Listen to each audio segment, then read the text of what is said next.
26 ವರ್ಷಗಳ ನಂಬಿಕೆ, ಲಕ್ಷಾಂತರ ಸಂತೋಷದ ಮದುವೆಗಳು. ಕನ್ನಡ ಮ್ಯಾಟ್ರಿಮನಿ ಡೌನ್ಲೋಡ್ ಮಾಡಿ. ಅವರು ಅಕಾಲಿಕ ಮರಣಕ್ಕೆ ತುತ್ತಾದರು. ಈ ಜಿಲ್ಲೆ ನೀರಾವರಿ ಆಗಬೇಕು, ಕೆರೆಗಳಿಗೆ ನೀರು ತುಂಬಿಸಬೇಕು, ಆ ಮೂಲಕ ಅಂತರ್ಜಲ ಮೇಲಕ್ಕೆ ಬರಬೇಕು ಅಂತಕ್ಕಂಥದ್ರಲ್ಲಿ ಬಹಳ ಅಪಾರವಾದಂಥ ನಂಬಿಕೆಯನ್ನು ಇಟ್ಕೊಂಡಿದ್ರು ಅಂತಕ್ಕಂಥ ಮಾತುಗಳನ್ನು ಹೇಳಲಿಕ್ಕೆ ಬಯಸ್ತಾ ಇದ್ದೇನೆ. ಅದಕ್ಕೋಸ್ಕರನೇ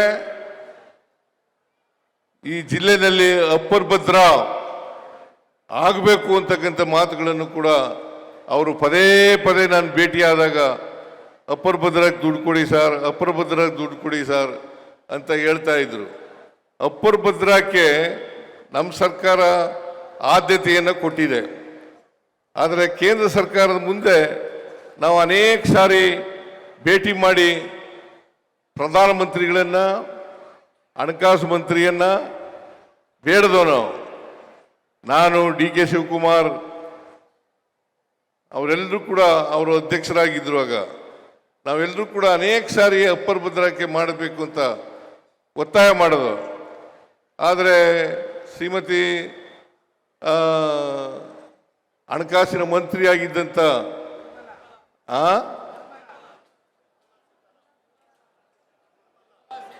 ನಿರ್ಮಲಾ ಸೀತಾರಾಮ್ ಅವರು ಅಂತಿಮವಾಗಿ ಒಪ್ಕೊಂಡು ಚುನಾವಣೆ ಇತ್ತು 2023ರಲ್ಲಿ. ಆ ಚುನಾವಣಾ ಸಂದರ್ಭದಲ್ಲಿ ಅವರಿಗೆ ಅವರ ಬಜೆಟ್ ಮಂಡಿಸಿದ್ರು. ಆಗ 23-24ರಲ್ಲಿ ಬಜೆಟ್ ಮಂಡಿಸಿದ್ರು. ಆ ಮಂಡಿಸಿದಾಗ ಅಪ್ಪರ್ ಭದ್ರಾಕ್ಕೆ 5,000 ಕೋಟಿ ರೂಪಾಯಿಗಳನ್ನು ಕೊಡ್ತೀವಿ ಅಂತ ಹೇಳಿದ್ರು. ಕರ್ನಾಟಕದ BJP ನಾಯಕರುಗಳು ಒತ್ತಡ ಹಾಕಿದ್ರು ಅಂತ ಅನ್ಸುತ್ತೆ. 5,000 ಕೋಟಿ ರೂಪಾಯಿಗಳನ್ನು ಬಜೆಟ್ ಭಾಷಣದಲ್ಲಿ ಘೋಷಣೆ ಮಾಡಿದ್ದು 23-24ರ ಕೇಂದ್ರ ಸರ್ಕಾರದ ಬಜೆಟ್ನಲ್ಲಿ.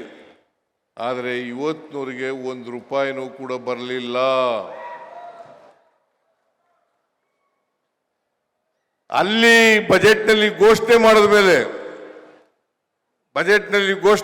ಮೇಲೆ ಅಂದಿನ ಮುಖ್ಯಮಂತ್ರಿ ಆಗಿದ್ದಂಥ ಬಸವರಾಜ ಬೊಮ್ಮಾಯಿ ಅವರು ಇಲ್ಲೂ ಬಜೆಟ್ನಲ್ಲಿ ಘೋಷಣೆಯನ್ನು ಮಾಡಿದ್ರು.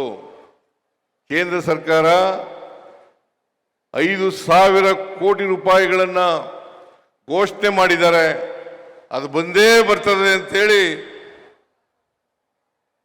ಕೇಂದ್ರ ಹಣಕಾಸಿನ ಮಂತ್ರಿಯಾಗಿದ್ದಂಥ ನಿರ್ಮಲಾ ಸೀತಾರಾಮನ್ ಅವರಿಗೆ ಅಭಿನಂದನೆಗಳನ್ನು ಕೂಡ ಸಲ್ಲಿಸ್ತಕ್ಕಂಥ ಕೆಲಸವನ್ನು ಮಾಡಿದರು.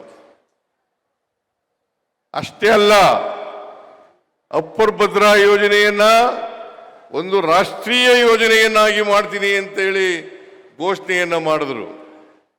ರಾಷ್ಟ್ರೀಯ ಯೋಜನೆಯೂ ಆಗಲಿಲ್ಲ. ಇವತ್ತಿನವರೆಗೆ 1 ರೂಪಾಯಿನೂ ಬರಲಿಲ್ಲ.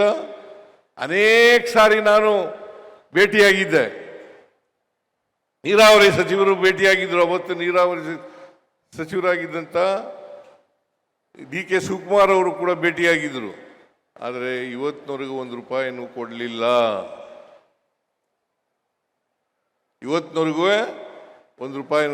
ಆದರೂ ಕೂಡ ಅಪ್ಪರ್ ಭದ್ರಾ ಯೋಜನೆಯನ್ನ ನಾವು ಮುಗಿಸ್ತೇವೆ.